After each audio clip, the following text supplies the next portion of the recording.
I have access.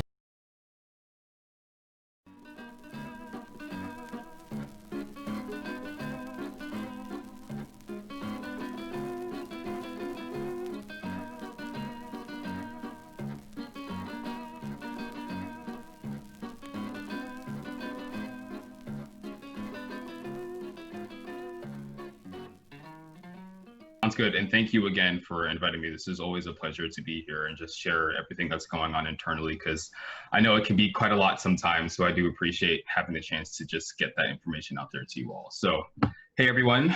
Good evening to everyone in the Denver area and around the nation. And thank you again, George, for having me here to present updates in the Access ecosystem to you all. I do hope everyone is staying safe, and sorry, like you said, that times are not right for me just yet to present to you all in person, but hopefully that time will come soon. So with that, I will first like to start by saying thank you again, and I cannot emphasize this enough every time I'm able to talk to you, because I see the comments and the feedback that active customers like you bring to the table, and we live and breathe on the opportunity areas and success of our customers in order to drive ourselves forward. You know, it might seem quite intriguing to think that Access, an almost 28-year-old product, is still so important to Microsoft, but it truly is. And on top of that, I've been able to complete a little bit over a year managing a product that's also very important to me. So we really appreciate all of you for helping us make this product effective and for letting it be known that your success is directly proportionate to ours. And so with that, please keep telling us what we at Microsoft can do to drive it to the next level. And I'll be saving some extra time towards the end of this session to hear more of your thoughts and questions. Okay, so on the agenda for today, I try to get a little nice background of Denver in the back. Hopefully you can see that okay. Because we strictly abide by the One Microsoft theme and are very unified in the way that we work, I think it is important to remind you of what our mission means at Microsoft today, as that has been constantly evolving over the years. And then from there, I'll jump immediately into Access, discussing its relevance to the mission as well as priorities. And then I'll cover what's new in the product, as we definitely have some exciting news to share today. And then I'll finally reveal some pretty important news in our Access roadmap, including how we want to better support product reliability, as we have heard your feedback and want to do more to improve on this front. And then I'll talk about our heavily increased focus to better integrate Access with Microsoft Power Platform, before discussing some of our additional short and long-term feature work. And then, as always, I'll close out with community engagement and then leave some time for questions. Okay, so our mission. Quickly, it's to empower every person and organization on the planet to achieve more. This is essentially the North Star in everything that we do, with every Access choice that we make, and how we show up and communicate with our users. And when we talk about empowering people, we simply mean that with the right tools in Access, any of you can achieve your biggest goals worldwide. And a culture founded in growth mindset is what's most important to the team and to our customers. Obsessing over what matters to you, becoming more diverse and inclusive in everything we do and create, operating as one singular company, and making a difference to the lives across our world. All of these dialogues that we are consistently reminded of at Microsoft today are incredibly important, and this is especially applicable to Access. So what's the vision of Access? What are our priorities, and where are we going? The first and foremost priority is focus on customer satisfaction, as I briefly alluded to already. And that encompasses making sure that the product is stable and reliable, which I'll spend quite a bit of time talking about later on, as well as continuing to develop new features where applicable. This also includes us responding to your feedback that you send, whether that's on user voice, various distribution lists, or through the words of your Access community leaders. And all of that is important for us to assess how satisfied our customers truly are, and in what areas we can do a better job.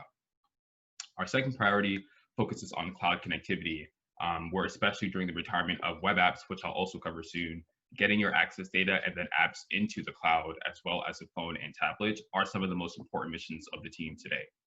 We do understand, that not having this capability causes a ton of frustration and concern with the long-standing use of the product. So we are dedicating a lot of discussions and time to better integrate Access with other Microsoft products to then help light up those current gaps.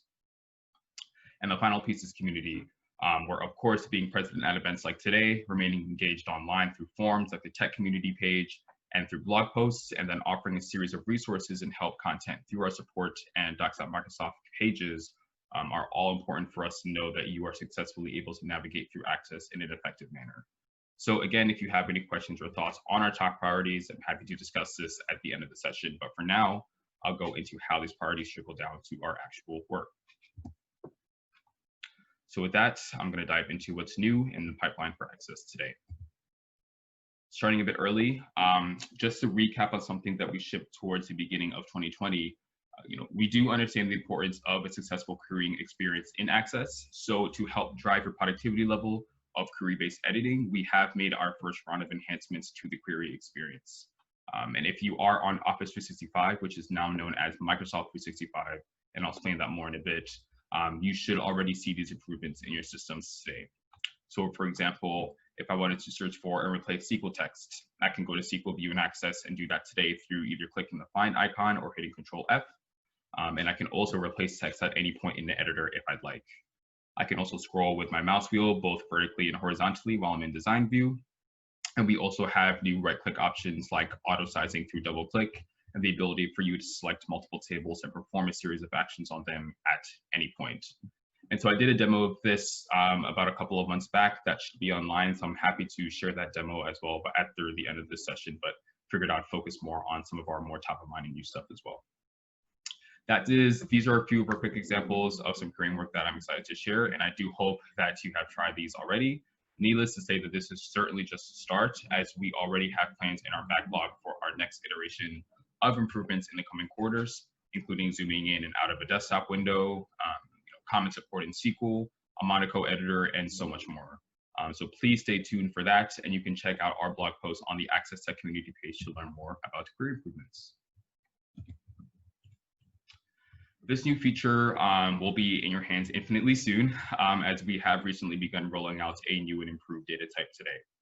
And so to enhance your syntacticability and integration with SQL, while also increasing the accuracy in records with dates and times, we did decide to build a new date and time extended data type and implement that into Access. And this investment aligns quite nicely actually with our broader goal of building Access apps on top of data that can be stored in the cloud. This feature is equivalent to SQL datetime2's data type, but with a more user-intuitive name in Access. And with this type, we'll support 3 components. One being remote table support, where you can link data with this type from remote SQL tables. 2 is local table support, where you can use the type in your Access databases. And then 3 are new and improved expression support, where you can perform different calculations on the type. So that does come with certain limitations, that I'll cover in the next slide. But all in all, this is actually huge for us as we continue to push on integration plans with SQL. And so developing a new type that can be readily used from Access to and from SQL will help drive this goal. A couple things to note though are that our current datetime data type will continue to operate as is, and we will not be removing it. So the choice is yours between the two. And the only other call out is that when you are linking to SQL, keep in mind that this supports SQL version 2016 and later. And when you are using the ODBC driver to connect, just so that this requires a driver for SQL Server version 11 or after.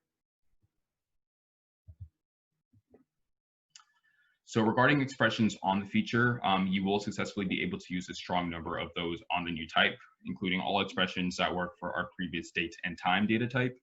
And for our more advanced developers, you can even leverage SQL aggregate functions and expressions. And I'll publish that onto a blog post in the coming weeks for you to get more detail. However, as of today, some bad news for reasons that are currently outside of my team's control. Being able to perform calculations on the data type in VBA code will unfortunately be a bit limited in this first pass. You can absolutely still use the data type in VBA, but as of now, it will have to be called as a string, meaning that calculations on the type, specifically in VBA code only, will not be supported in your first pass of the future, in our first pass of the future. We know that this is a little bit frustrating. We are frustrated too, but this unfortunately is because of some of the limitations outside of the scope of my team regarding proper support. That being said, though, we are absolutely still planning to make calculations on the type within VBA code possible in the foreseeable future. So please stay tuned for that, because that should come soon. And on behalf of the Access team, we truly hope that you do enjoy this new type. Okay, this quick update is a little bit more for our advanced users, so please bear with me if I walk through this here. As you know, you have needed to install the ACE redistributable engine to expose ACE outside of the Office ecosystem. But now with Microsoft 365 or click to run versions of Access 2016 or 2019 consumer installed, you will no longer need to install the Redist to use our OLEDB provider, which basically helps with connecting access to tools like Power BI and other custom apps. This also applies to using our DAO interfaces, which stands for Data Access Object. And that essentially means that you'll no longer need a complete MSI installer package to use the SQL Server Migration Assistant, also known as SSMA. And the great news is that both of these are live today. And then finally for ODBC, which actually just shipped a few weeks ago, you'll no longer need to build data storage names to retrieve ACE data within an Office app. And this will be available in your systems in just about a few weeks from now. So this work is important to call out, given that 2016 will actually be the last version of the ACE Redist engine. And because of that, we do want to alleviate the requirement of needing the Redist as much as possible. So, the three interfaces that I have here on the slide is what we've started with. But this work, is great because it's also specifically been done by the Access team. But that work is also an office-wide achievement. So I'm super happy to share that with you all today. So I know that's a good amount of information. So if you do have questions on this, please send it in product help message or user voice request, and then we'll be happy to assist you from there. That's not all to call out from the past. While you may have already heard about some of these, we have continued to make improvements to them and finalize this work earlier last year, including our modernized tabs, which is a huge visual and user-friendly enhancement, and our office-wide account manager update, which shows you M365 work and personal accounts in one place, and then lets you switch between them quite easily. And then finally, just to recap on zooming, you were still able to zoom for more room by typing Shift F2 within a record. And then from there, you'll be able to adjust the font size, the font type, and the style in each individual cell. So just some additional kind of great stuff that we want to ensure your awareness of for your own developments and your interactions with other customers as well. And so as I'm sure you know, Access web apps have been retired from SharePoint Online in April 2018, and we have also recently retired our older 2010 version of web apps, leveraging similar retirement momentum from 2013. And from an awareness and readiness perspective, we have communicated out multiple message center posts to our customers over the past few years about this, and have made sure that everyone is well aware and prepared for this new retirement ahead of time. And very recently, we have turned off the opportunity to access your web databases at all, including the ability to download it. That being said, if for any reason you may have missed our messages or you would like to still download your web data offline, this is absolutely still possible. Please reach out to me directly and we can grant an exception for you. Okay, so there's a couple things coming soon that I am excited to share with you all today. And the first is a new modern web browser control. After hearing all of your feedback and understanding the use case behind this feature, the team has decided to build a new web browser control. And where does this stem from besides your great insight? Well, our current web browser control only works for our older web browsers, meaning that the rendering technology that our control hosts and defaults to is Internet Explorer version 7. So after some time, we knew that it was time for change. Plus, Edge, or Chromium Edge now, continues to be invested upon more and more heavily at Microsoft, and it has been made clear that Chromium Edge is currently Microsoft's key browser focus. So with all of that, we decided that developing this new control is an impactful strategy for us, and we're definitely hoping to see where this goes from here. This control will appear as a new icon in the ribbon, and we're going to actually name this the Edge browser control. And then the browser version in that control will be set to Chromium Edge, which essentially means that you'll need to have the right browser on your desktop in order to use the new control. But the good news is starting mid-October, which is close to the time that we will roll out this feature, the new Chromium Edge browser on your computers will automatically install with your updated Office version. So just a quick heads up, outside of the Access ecosystem, if you are on the most updated version, you will automatically have Chromium Edge installed on your computer starting in October. So you shouldn't need to do anything extra to be able to use this control if you are on an updated version. But to be clear, we are not doing anything to our existing control for Internet Explorer. This control will still be kept as is, and you'll still be able to use it as you do today. And if you already have an existing control in your database, you can actually modernize it pretty quickly because we're going to enable a quick right-click option for you to just switch between the legacy browser control version and our new modern one. And you will also be able to switch back to our older browser control version at any time if you'd like. So we're super excited about that. And then in a few months, we will also be enabling 32-bit access to address 4 gigabytes of memory. In other words, making access large address aware. And this is especially useful when you have a lot of data or you're performing several actions in a single app, like creating several complex forms, batch exporting reports as PDF, and more. So we are also excited to bring that to life in the coming months.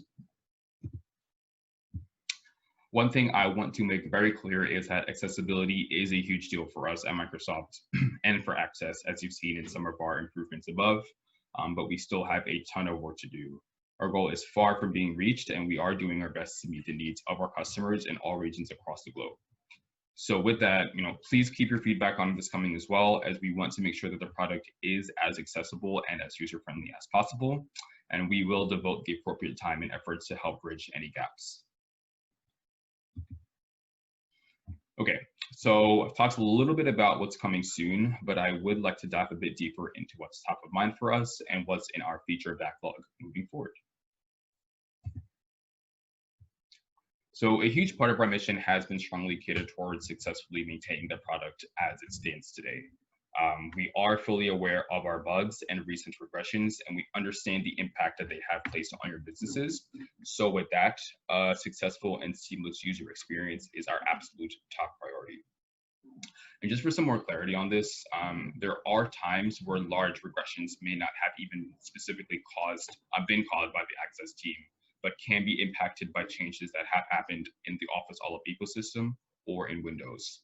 But in any case, once we do receive notifications from any customers about product regressions, my team does investigate those right away. For just a little bit more insight without providing too much internal information, when we make the appropriate security fixes in certain versions of Access, those changes can unfortunately result in additional regressions. Depending on the version that you are on, especially if you are on an older Office channel, like Access for Office 2000 or 2003, there could be some issues that come with that. And so there is a chance that our older tools that drive some older builds may not properly address and fix issues in those versions of Access, which is why we push so much to get folks onto more updated Access versions.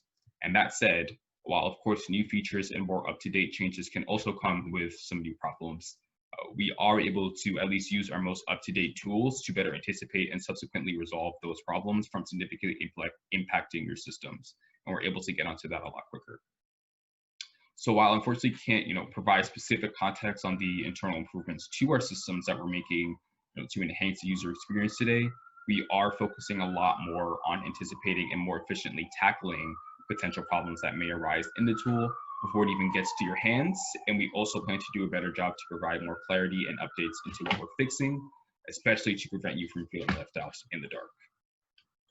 But in any case, we really do get it, because the last thing that we want is for you to not be able to accomplish the work that you were supposed to do throughout a day, a week, or even months. We totally understand how frustrating that may feel, and with the improved work that we have spanned for the next few months, we are quite confident that your app will be much better protected and you will encounter fewer problems moving forward.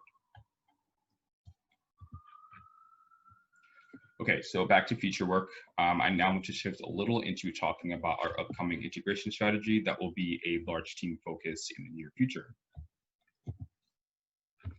So what is this integration? Why is this an investment for us, and why the Microsoft Power Platform? I think we are quite clear on the fact that Access has been Microsoft's original and key product to help our customers organize, track, and manage information, while then leveraging that data to build mission-critical applications. However, amid Access's success, the company has brainstormed more ways to help solve business needs that originally seemed a bit separate, I would say, from the goals of Access. And tools in the Power Platform like Power Apps and CDS are examples of this. But now, as we as a company push more and more towards the One Microsoft strategy, which I've talked about earlier, we want to integrate some of those various business needs together and bridge existing gaps, instead of having to point you towards several different directions each time you have a distinct strategy and end goal. which takes us into the following objective on the slide. We still understand the ability to get your managed data and applications into a shareable format in the cloud and phone is important. And as you know, Access Web Apps did not perform as originally anticipated. So we did decide that it is better to create a more integrated experience with products that, although clearly do not have similar experiences as Access, can at least help bridge gaps that Access faces today. So we want to provide a platform for you to continue doing what you are doing today, but when you would like to get your data and apps into a shareable platform and then have that information shared across devices like your computer, your tablet, and your mobile phone, we'll have an avenue for you to do just that, which starts in the Access product. So how do we want to achieve this? We want to integrate Access with the Common Data Service, also known as CDS, by building what's known as a CDS connector. This connector will be built within the Access app and will allow you to export your Access data to the service, but also immediately create linked tables on that data. So you have just moved on the data that you have just moved if you so choose to create that link.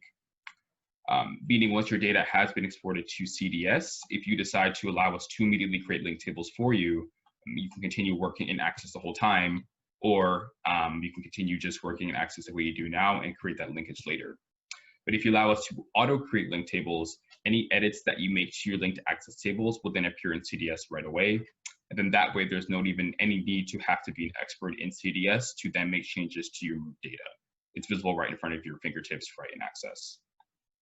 And then from there, we will want to light up the opportunity for you to be able to build a Power application directly from your data, which has now been exported to the Common Data Service, and there'll be investments towards that as well. So at this point, I expect you to be like, Ebo, what on earth are you talking about? And what are these products? Which is totally fair. Power Apps and the Common Data Service are quite tools that are a little bit newer, and there are definitely some investments and more communications that need to be had publicly to make them a little bit more visible and clear. But Power Apps and CDS fall under the Power Platform division of Microsoft. Power Apps or Power Applications is basically a tool to build custom business apps without much knowledge of app development or coding. But the key thing to call out is that these kind of custom applications can be deployed and shared right over the cloud or even on your phone. And because of what this tool offers and what Access offers today, both the Access and Power Platform teams have agreed to work more closely together to provide a more integrated One Microsoft experience to all of you. But to be clear though, there are a significant number of capabilities that Access provides that Power Apps do not. And that is why Access is so successful as a separate product, and there is absolutely no planned placement of any sort in any near future or long term. Now, the Common Data Service is the Power Platform's underlying storage unit. And what that is it's a secure platform that is hosted on the cloud, which opens up a realm of opportunities for us Access users. And so with that, connecting to CDS is currently Access's key investment focus right now, as data in CDS can be consumed and shared across various devices. And you can also use this data to create a Power App if you'd like to do so. It's also a super rapidly evolving business. So once we create this new integration experience, you'll also be able to see a wide range of new experiences that the entire Power Platform provides.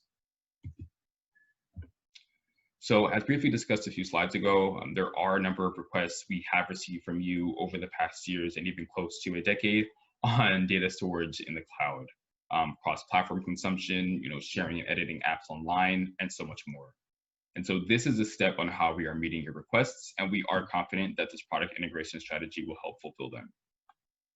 We want you to continue having your apps consumed over the desktop with Access as a standalone app today, but we want to also provide another avenue for you to get those apps and data online and shareable across a computer, a tablet, or a mobile phone like I discussed.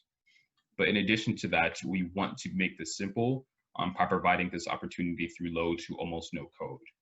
The last thing that we want to do is release a new opportunity for you all and have that be complex. So that's why we are aiming to be very careful with this integration project and ensure that what you are asking for is properly met.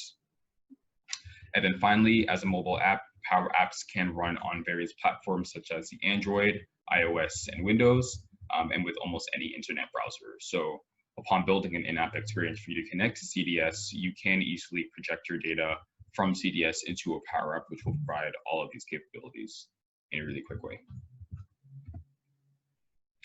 And again, are we trying to replace Access? Absolutely not. But the idea is when you'd like to share your information with others over the web and the phone, you can connect your Access records to CDS and build Power Apps to make that happen. And we will also have you maintain your Access experience absolutely the same way that you do now. Meaning, as I mentioned, after data is transferred to CDS, you can continue working on that same data and Access through linked tables and many other ways as we continue to progress. But just to be clear though, this also does not shy away from our SQL experience and our consistently high priority goal to enhance your Access experience with SQL as well. We definitely know that there's work to do on that front, and SQL has and will continue to be very important to us. So SQL is one platform that we want to grow the Access collaboration experience with substantially, and Power Platform is just another separate avenue. Both of those will be highly supported and made sure to be continuously developed on by the Access team. And then finally, on the Power Apps conversation, is the end goal limited to Power Apps? No. Integrating data into CDS can light up a variety of opportunities in the Power Platform beyond just Power Apps, like using that migrated data to create apps in Power BI, automate processes, establish virtual agents, and so much more. But for now, we will scope things down in our first pass, and our current focus will be on a successful data integration experience with CDS, and then seamlessly enabling you to very nicely build a Power application from there. So as always, times are rapidly evolving and changing, so please stay tuned on updates to this work. This will require a lengthy amount of time to be successful, so I will make sure to follow up with you as we learn more about the concrete timelines. But we are hoping for at least a release of the CDS connector around the springtime of 2021. That said, if you have any initial thoughts and feedback, you are more than welcome to channel them through our user voice system or through OCV or the in-product tool. But in the interim, I'd advise you to do some great research on CDS and its offering, on Power Apps, and so much more, because there is a lot for us to learn on these products. Okay, so that's the Power Apps conversation. There is still more in the pipeline. So as I have already discussed, a huge part of our mission moving forward is not only to successfully maintain the product today, but to also modernize and improve our user experience and UI capabilities, both in-house and through stronger integration with other products as well. And so with that, a successful and seamless user experience is our first top priority. We hear you, and we are aware of how our recent updates and regressions are impacting our customers, as I've talked about. So we are doing our best to make sure that these problems are solved and mitigated moving forward. Once we do feel comfortable with that, that's when we'll dive a lot deeper into pipeline items. First being that we would like to embed a SQL Monaco editor into Access, which will help provide support for actions like syntax highlighting, autocomplete, and more.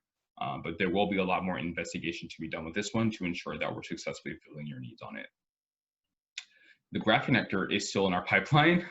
We are getting closer and closer and closer to having that reach our desired goal, and it's absolutely coming soon. We have found the right avenue to make sure that the connector will be secure and compliant, and so we are just kind of finishing up those touching edges, and we are hoping to get that out to you in the near future. So that is definitely coming.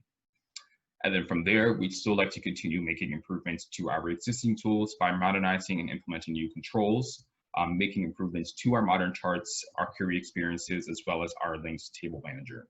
So a lot of these items in the pipeline are based off of what we hear from you and your feedback through user voice, through the tool, through our DLs and more. So we really do take your insights seriously and have been happy to bring some of these suggestions to life. That being said, if there is feedback about these or other items that you find more or less important, please include those on your feedback in our respective channels. And just to review this one once more, I still see a little bit of questions and thoughts about not being able to kind of see some of our most recent features. So I think it's best to just quickly review how Office is delivered now and also discuss an important update to our ecosystem. So first, as of April, our official branding of Microsoft Productivity Suite has changed from Office 365 to Microsoft 365 or M365. This strongly reflects our strategy of providing a single complete productivity platform for our customers. And that's why we have really tried to push on this front. And that is basically the Office and Windows experience bundled up into M365. So if you want to learn more about this, please visit the Microsoft.com/Microsoft365 website to hear more about the broader Office and M365 strategy. That being said, though, everything that we do ship for M365, which is subscription-based, is updated on a more regular cadence, whether that's monthly, or there are certain instances as an enterprise customer where you can opt for less frequent or semi-annual updates as well. So in the subscription case on the left, any recent investments and changes that we make within M365 will very quickly reflect into your systems, including the ones that I have talked about today, including also the monthly enterprise customer channel too. Versus on the right, this kind of license is effective when time comes to ship a new perpetual version like we did for Access 2019, where we just bundle everything together, ship it, and sell that new version as a perpetual license. And then our new version of that will come for Access 2022, so that's in 2 years from now. And then some of you might say, well, I still don't know what version I have. How can I check? It's actually quite simple. Just check the splash screen, which will show you whether you have an Offer 365 subscription version, which again will be rebranded as it is now for this example, or rather one of the perpetual versions depending on your activated license year. Or you can just go to your product info, which will show you the license information, the update label and channel, the build number, and the deployment tech number example click to run in this particular example. But again, because we are continuing to grow and we've been in a more consistent process of improving upon your feedback, you can have the opportunity to see these developments much quicker on a subscription basis in the Microsoft 365 tool, instead of having to wait until 2022 for the new version of Access to start to release everything I've been talking about today. And that's exactly what we would encourage. Okay, so just to close out on some brief updates from the community, I'll be a little bit quick on this because I do want to leave some good time for questions. I wanted to quickly call out the awesome community-driven work that IT Impact, actually, which includes Juan Soto and Access MVP, has done with their COVID-19 supplies database. And this was developed about a few months ago. Because as we know, during times like this, up-to-date information at the fingertips of doctors, of nurses, and staff is critical to managing this crisis. So what this company did is they developed a way to better track medical supplies, like PPE, and then implement a field hospital inventory system. And they did this specifically with Access by creating a COVID-19 supplies tracking database. And what this database does is it helps track preloaded items like ventilators, gowns, and masks, and it also includes additional forms and reports to order from suppliers. It tracks receipts, it logs issues, and then provides reports on when the inventory was distributed, and so much more. So we could not be more thankful for this work that IT Impact has provided, and you can feel free to learn more and download the free tool at the COVID supplies database sites below.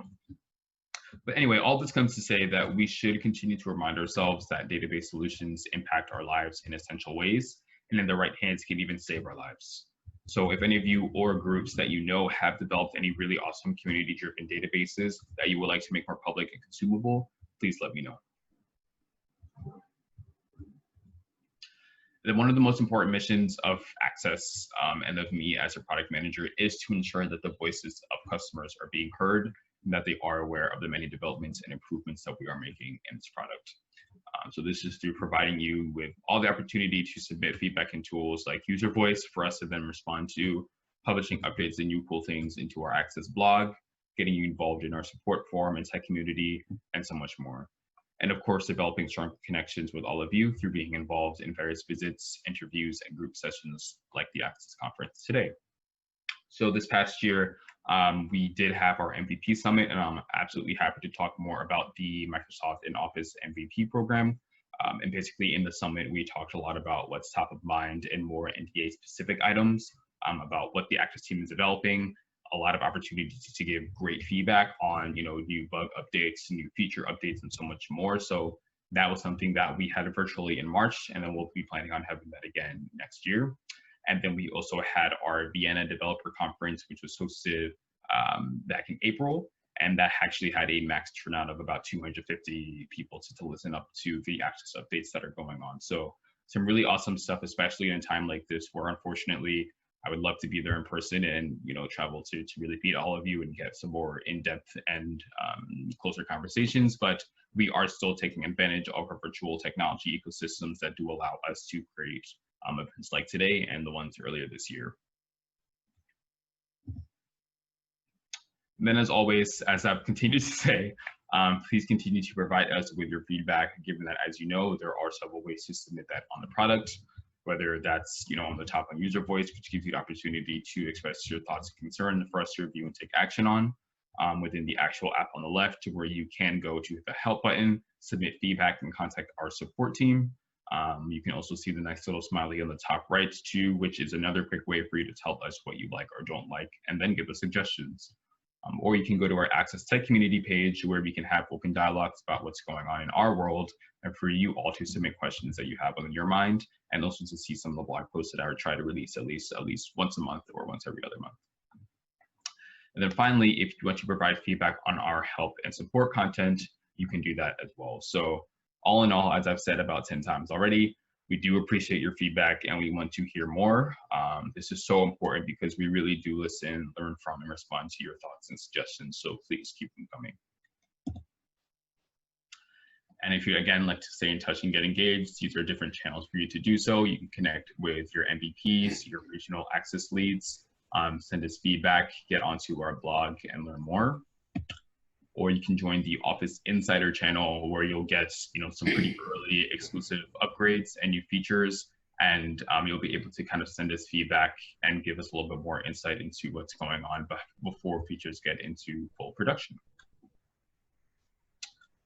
So I guess I sped through this a little bit, but I guess that's also great because we'll have ample time for questions.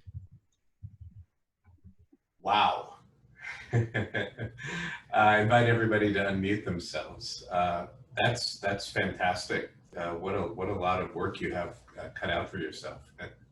A question on CDS. If I understood, Sure. It sounds like it supports round tripping from the Access client in a way that, say, SQL link tables do not. So, for example, you can change a property against a linked CDS table in Access, and it will actually be updated to CDS. Did I understand that correctly? That is correct, yes. That's great. Yeah, that is definitely the ideal experience. We want this to be a lot more, top and forward-looking than the linked experience between Access and SQL. That said, I do want us to focus on how we can, again, improve on the SQL property editing experience and more. So. But CDS, we definitely want to be top notch and make sure that we're doing the best thing first. Thank you. Could you talk a little bit, please, about the security hurdles, how we're going to deal with security with CDS? In terms of, did you have a specific question on CDS security or just in general? Well, we were talking, before you came on, we were talking a little bit about using access to an access front end to access SQL Server databases in the cloud. And I understand that with a SQL database, as opposed to a SQL Server database, right, you don't have IP addressability through Azure, and there've been a few hurdles. So I'm just wondering, how would you connect to CDS from a remote client with an access program on it? That's definitely something that we're looking a little bit more into, especially regarding your last point on remote clients. There will definitely, the way that we're doing it with our backend technology, just to give a little bit of insight, it's called the Open Data Source Connector, Open Data Source Protocol. That already accounts for a lot of the different kind of security issues that one might anticipate ahead of time, in terms of one, because we're connecting to a cloud service, how do we ensure that the user has the proper access rights, and making sure that users are not accessing a portion of the cloud of their CDS data that is not accessible to them, essentially. And so the technology that we are using for that, I'm not sure how familiar you are with the protocol, but we will be improving on that to make sure that there is an authorization process involved in the data connection. And so once your data gets into CDS and you decide that you want to share that with one or two users, if user Y, who is not one of those two users, is also trying to access those data, but they have not given, but you have not given the right user access for them to do that, they will not be able to access the data.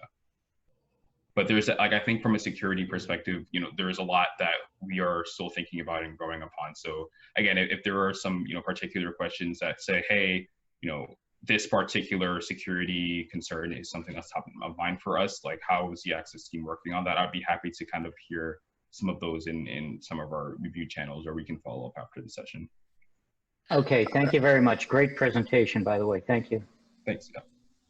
So is the security going to be your Office 365 ID and password that you've already authenticated with, that you would log into office.com with? And Yes. Okay. That's correct. So that would be the advantage there, is that I'm hoping to do the same thing with SQL Server, Azure SQL. And I'm wondering what benefit there would be to using CDS instead. What's the selling point for CDS, that it's already used for Power Apps, which I tried and abandoned because I'm spoiled by all the features of Access as a front end, that when I tried Power Apps, I thought, forget it. It's not going to do what I need. So I never implemented a Power App. I haven't done that. Is the idea that you could have a Power App and your Access front end both hitting the same back end data? That's a really great question. So yes, the idea is that we again want you to continue being successful in Access as much as you are today, if not even more. I think a key reason why we are focused on the Power Apps and CDS ecosystem is that it provides the web and mobile opportunities that unfortunately Access doesn't today. So in terms of just making sure that your Access data and database applications are now being able to be consumed through, you know, your colleagues or friend's phone, or, you know, offline off of the desktop, is what is the core reason actually as to why we're making Power Apps such an investment. But that is not anything related to just general desktop app productivity. We do not personally think that from a desktop productivity perspective, there is a lot of, you know, significant upside in connecting to the Power Apps ecosystem, but this is more just for web and mobile consumption especially. And then on top of that, once your data is in CDS, Power Apps is not the only answer. CDS is actually the entire Power Platform's underlying storage unit. So that allows you to then take your data to create a Power BI app. You can use Power Automate. You can use, again, virtual desktop agents. Like, there's just a lot more than just Power Apps, but that is our personally Access's key original focus. But from there, we encourage you to also investigate other regions of getting your Access made data into other products in the Power Platform as well. So at that point, I'd be looking at the cost differences depending on the number of users I have, if they're in the same organization or not. I don't really know what the factors are, but do you have a sense of, you know, what are appropriate uses for CDS then? From a cost perspective or in general? Both, you know, just I'm trying to figure out where to put this in my mind, you know, where it fits in. Yeah, no, that's again an awesome question. From a cost perspective, I know the CDS team is working on trying to mitigate some of the costs that they currently have today. I think for now, they are working on a kind of quote unquote free CDS for Office 365. I would love to give a little bit more insight into that, but that's currently under the wraps. But let's just say that in the next, you know, semester, there will be an option for you to consume CDS in a kind of lowered version that still gives all the web and mobile app opportunities for free if you are an Office customer. In terms of using the full-blown version of CDS that, you know, resides in the Power Platform ecosystem, they are working to make sure that there is a more cost-effective opportunity. But unfortunately, I don't have those numbers right in front of me. That's something that once we are ready to really make this fully public, the CDS team will then help us give their finance numbers and their consumption budgets as well. But that's unfortunately something that I'll have to follow up with you on once we get the development underway. Sounds exciting. Thank you. Yeah.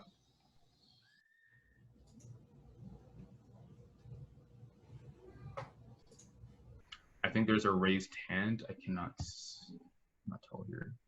Yeah, that's me, Phil Ferrero. Hey, Phil, how are you?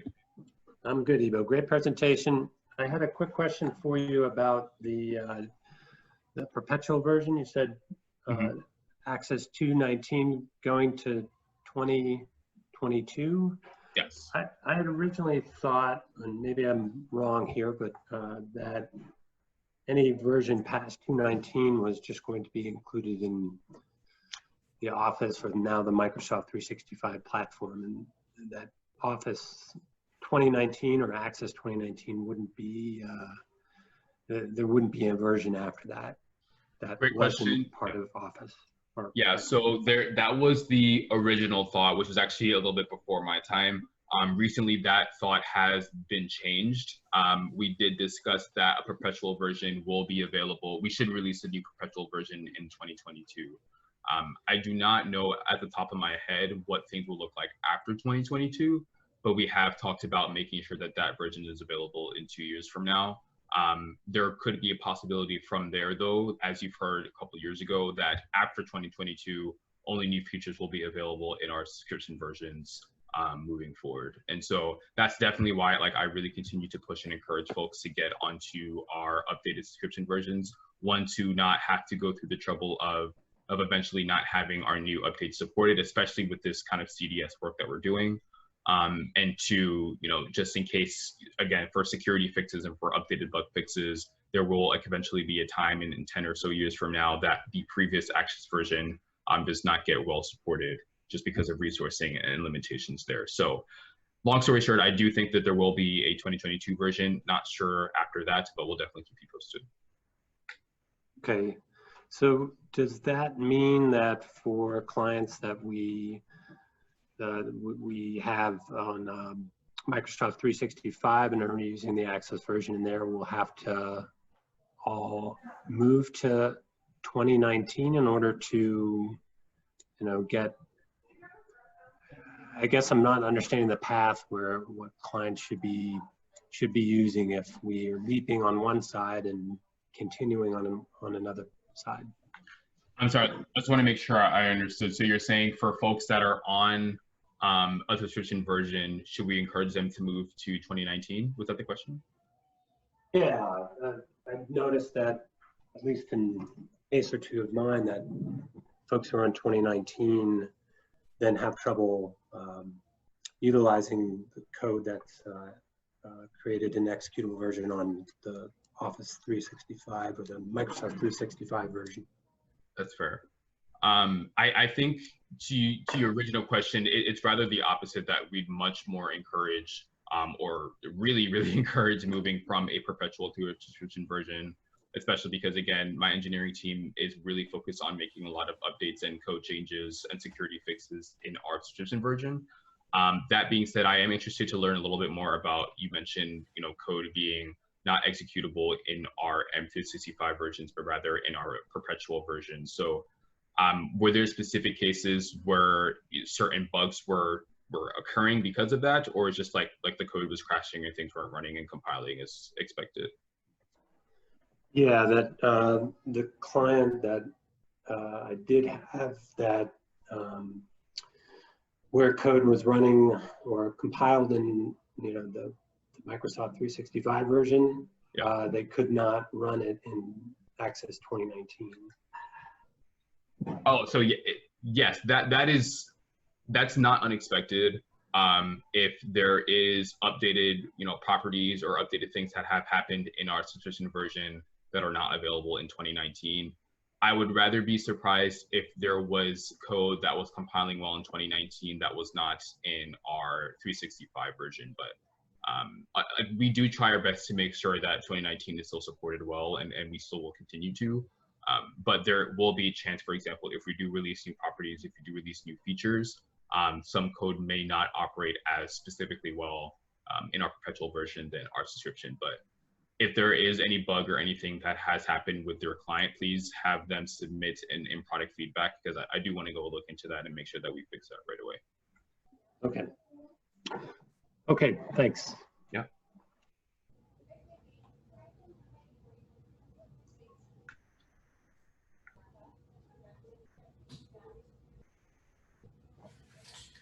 Ebo, George here. Hey. I know it's in the pipeline, but you talked about SQL support, adding some more stuff to Access for SQL support. Do you have any idea what that looks like at this point, or is it still pretty early? Yeah, so with daytime extended being one that's going to be shipped very, very soon, that's a factor of literally leveraging and improving upon a data type that exists in SQL. So once we have daytime extended in Access, you can link directly to SQL's datetime 2 data type and work simultaneously between both apps. We will be improving our SQL editing experience with the Monaco editor. That work is going to be started the next few months, and so we hope to get that released by the first few months of 2021. And then we will also be improving our SQL querying experience in the coming months after that. So those are just a few examples of making sure that that's better. We will have some more conversations about some other things that have come up. For example, with our ODBC connection, how can we better that experience when it comes to connecting with SQL? And a lot more. So, but I think our near and short-term items include the data type, the Monaco editor, and then our new round of query improvements. And the Monaco editor would be used for doing what? So that's just a more modernized way to edit SQL text in Access. So that comes with things like syntax highlighting with commentary support and just a little bit more enhanced features to better your SQL editing experience. So query editing, not the VBA. Query editing, yeah, sorry. Well, it's tricky because there is an asset, and I'll get back to you as we continue to really develop on this. There is an asset of VBA editing that will be improved on this experience, but we haven't dove too deep yet to kind of figure out what specific details of the VBA experience will be improved. But I will get back to you on that because I don't want to give you incorrect information too ahead of time. And the Monaco editor would be familiar to people as the editor from Visual, is it Visual VS Basic. Code? Yes. So VS Code uses the Monaco editor. VS Code does use Monaco editor, that's correct.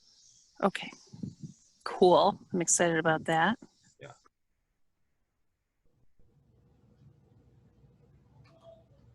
If I'm not mistaken, I think Azure, there's a beta version of Monaco editor there as well in the Azure portal. I do believe there is, yes. Yeah, there's been a little bit of talk about that. I do want to go and investigate that a little bit more though, because I want to see how well that works yet. Very cool.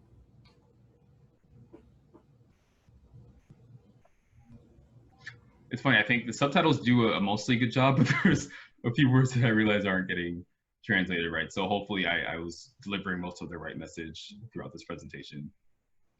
Let me know otherwise. Is there any, I don't know if anyone's ever asked about Power Query that I use a lot from an Excel client side to make data connections to get and transform data. And I always think, boy, if I could cut and paste that script into a data connection in Access, it would be cool. Is that just a fantasy? I wouldn't necessarily say a fantasy. I know that even before my time, we have talked about Power Query integration. There have been conversations from a kind of back-end technology perspective that doing this work wouldn't be a very productive / efficient investment in Access. I think from a technical landscape, our engineers talked about how integrating with the Power Query experience might not make sense for a number of code-based reasons. But we do know that from a customer perspective, and I do know from a customer perspective that this could be a really cool investment. I've even gotten some feedback a couple of weeks ago about if Access is dedicating work to integrate with Power Query. So I think this conversation will still be kept alive. I wouldn't say that's something that we will be doing in the next few months, but I'm hoping that maybe sometime towards the later half of next year, once we get the CDS experience underway, there could be a higher conversation on Power Query and improving that experience. And Power BI could do that and put the data into CDS, and then a front-end Access database could consume it and not have to be concerned with how that Power Query got that data there. It just okay. Yeah, that is true. Yeah, there's definitely ways to navigate through Power Query now. Again, if you connect your Access data to other tools that interact with it, especially like Excel, for example. But the direct experience between Access and Power Query is just something that we haven't done yet. But there are ways to get a Power Query interactive experience done through Access and other products as well. if that makes sense.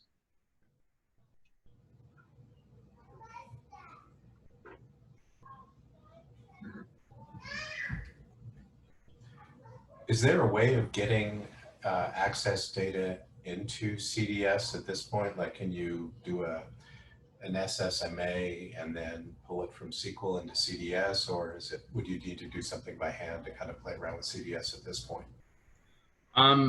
Great. It's funny that this question just followed. So there has been, from the Power Platform side, a Power Query experience to try to get access into CDS.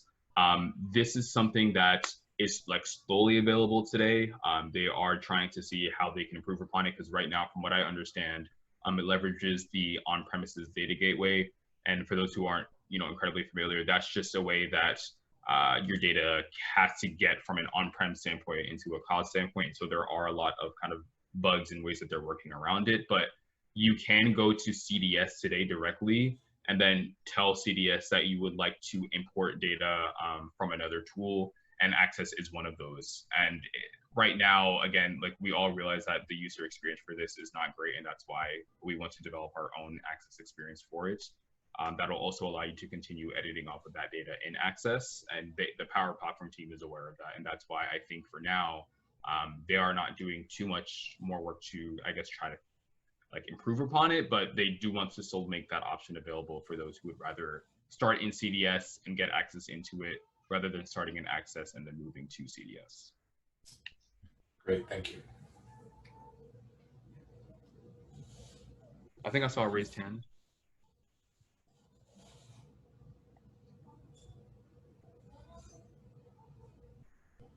I can't remember who was here.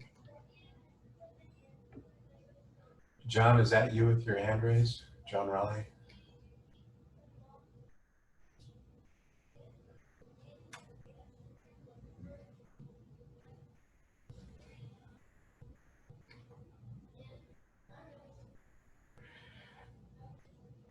Well, that's great. That's really sounds like you're really investing a lot in Access and keeping a focus on the desktop tool while seeking to sort of enable web and mobile scenarios. That sounds like a great plan. Yeah, and we are really excited, and we want to be super clear that Access is still a heavy investment, for us and for the company.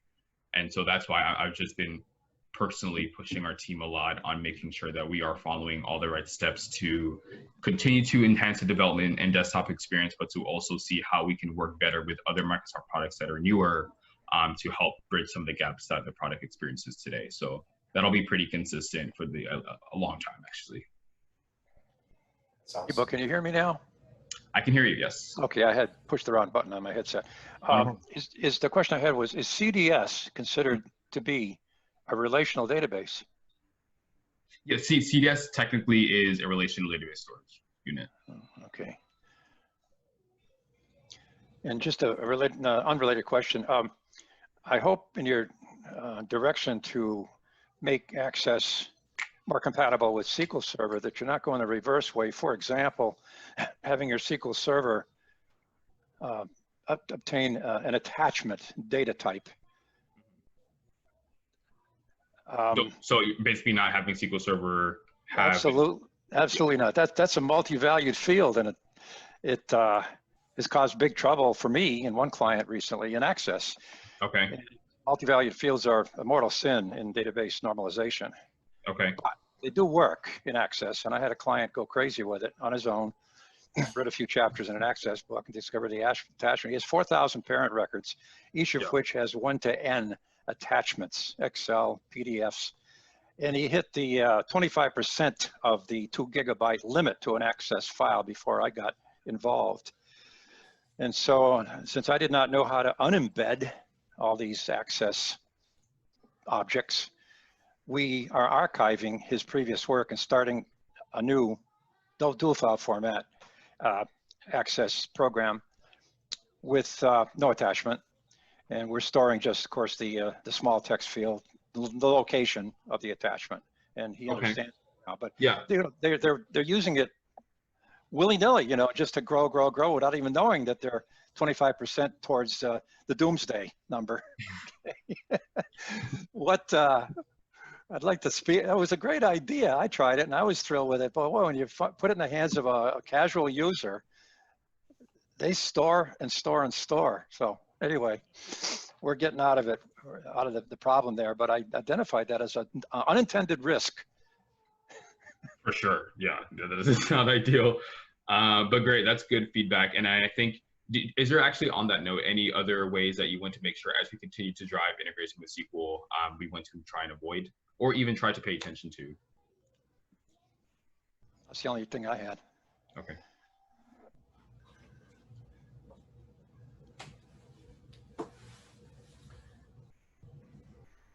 Well, great. Are there any other questions before we